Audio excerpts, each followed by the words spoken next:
Teman-teman, tahu nggak apa itu metode Eisenhower Matrix? Gimana cara kerja dan penggunaannya yang dapat membantu kita mengatur waktu dengan lebih efektif?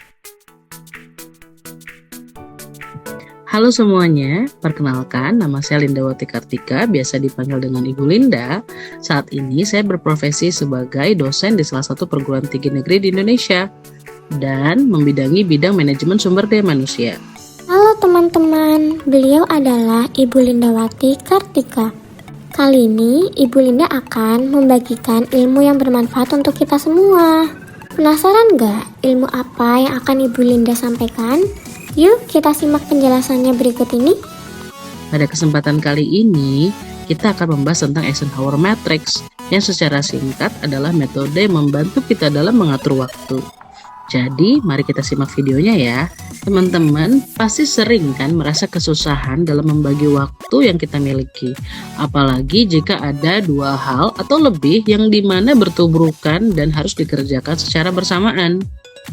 Nah, dalam situasi seperti ini, teman-teman harus pandai memilih hal-hal atau tugas mana yang harus dikerjakan terlebih dahulu.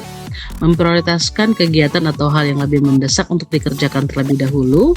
Dan gimana sih cara agar kita tahu mana yang harus kita prioritaskan dan mana yang harus bisa dikerjakan atau masih bisa dikerjakan di kemudian hari. Solusinya ya menggunakan metode Eisenhower Matrix ini. Eisenhower Matrix yaitu sebuah alat atau metode untuk membantu kita dalam memprioritaskan tugas atau kepentingan yang dimiliki serta melakukan manajemen waktu dengan lebih efektif. Eisenhower Matrix juga dikenal dengan beberapa sebutan lain seperti Urgent and Important Matrix ataupun Time Management Matrix. Nama Eisenhower Matrix sendiri diambil dari nama Presiden Amerika Serikat ke-34, Dwight D. Eisenhower. Dan dikutip dari pernyataannya yaitu I have two kinds of problems, the urgent and the important. The urgent are not important and the important are never urgent. Metode ini dipopulerkan oleh buku Stephen Covey yang berjudul 7 Habits of Highly Effective People. Bagaimana cara kerja Eisenhower Matrix?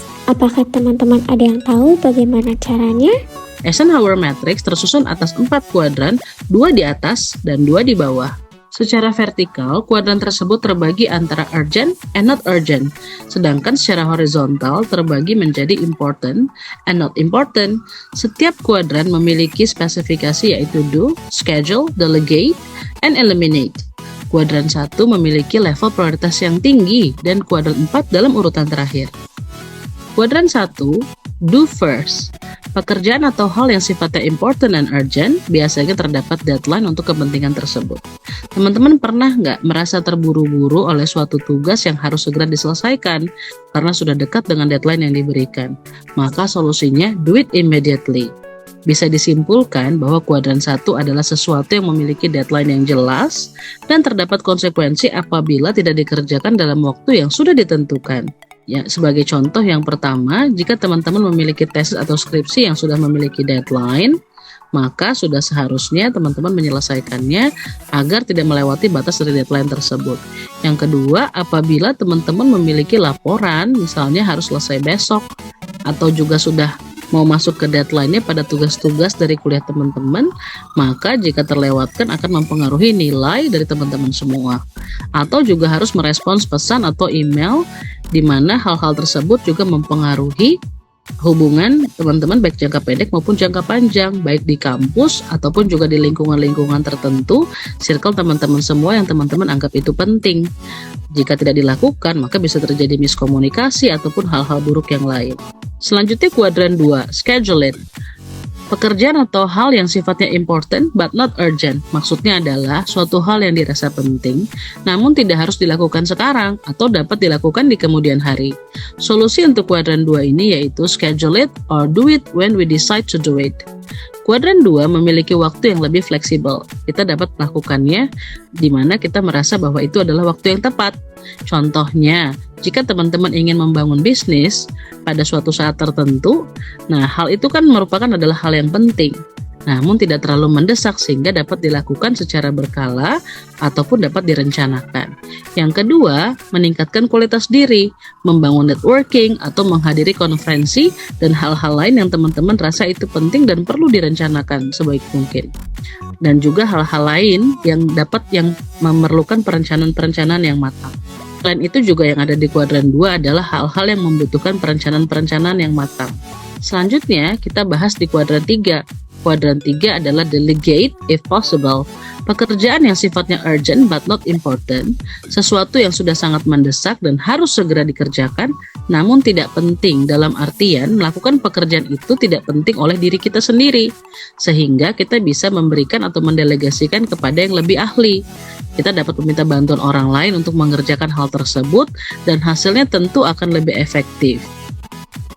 Sebagai contoh pekerjaan yang ada di kuadran 3 yaitu, jika misalnya laptop kita rusak, tentu saja hal itu penting untuk kita segera perbaiki, namun tidak harus kita yang mengerjakan. Kita bisa membawanya ke service center atau seseorang yang kita kenal lebih ahli dalam memperbaiki, di mana hasilnya akan lebih memuaskan dan terjamin tentunya.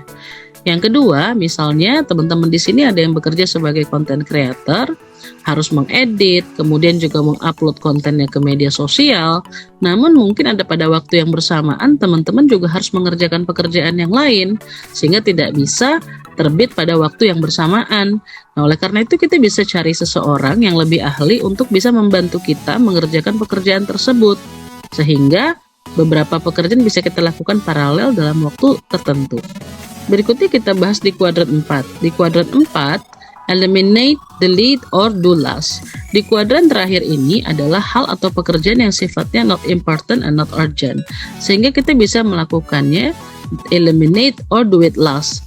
Hal ini dapat kita jadikan atau kita artikan adalah reward untuk diri kita sendiri, dan yang sifatnya adalah bisa kita tunda di kemudian hari, sehingga jika sebetulnya reward dari kita sendiri itu bisa kita rencanakan dengan baik, akan lebih baik lagi hasilnya. Sebagai contoh misalnya scrolling di media sosial atau Instagram ataupun TikTok tanpa keperluan atau tujuan yang jelas, kita dapat menundanya di kemudian hari di mana kita merasa memerlukan atau sudah ada waktu untuk senggang. Atau juga menonton televisi sepanjang waktu gitu ya, sehingga pekerjaan-pekerjaan lain menjadi lebih tertunda. Atau berlibur dengan teman-teman yang bukan pada waktunya. Nah, itu kita bisa tunda dan kita bisa rencanakan sehingga lebih baik lagi hasil. Nah, jadi teman-teman sekarang sudah paham kan dengan apa itu Eisenhower Matrix, gimana konsep dan cara kerjanya. Eisenhower ini membantu banget dalam membantu teman-teman untuk bisa menyelesaikan suatu pekerjaan, apalagi kalau dalam waktu atau masa paralel yang bersamaan, sehingga kita perlu memprioritaskan. Jadi kita bisa mengidentifikasi mana yang harus dikerjakan segera, mana yang harus dikerjakan di kemudian hari, mana juga yang bisa diwakilkan oleh orang lain, serta mana yang dapat kita jadwalkan pada saat kita memiliki waktu luang. Oh iya, perlu diingat ya teman-teman bahwasanya hal-hal yang ada dalam kuadran tersebut dapat berubah atau berpindah kategori dari kuadran satu ke kuadran lainnya. Seperti contoh, liburan bersama teman-teman saat ini ada di kuadran 4 karena waktu yang sibuk. Namun saat kita sudah memiliki waktu yang luang, hal tersebut dapat berpindah ke kuadran 2 yaitu schedule it. Semoga video dan penjelasan yang telah diuraikan dapat bermanfaat bagi teman-teman semua ya. Terima kasih atas perhatiannya dan sampai jumpa.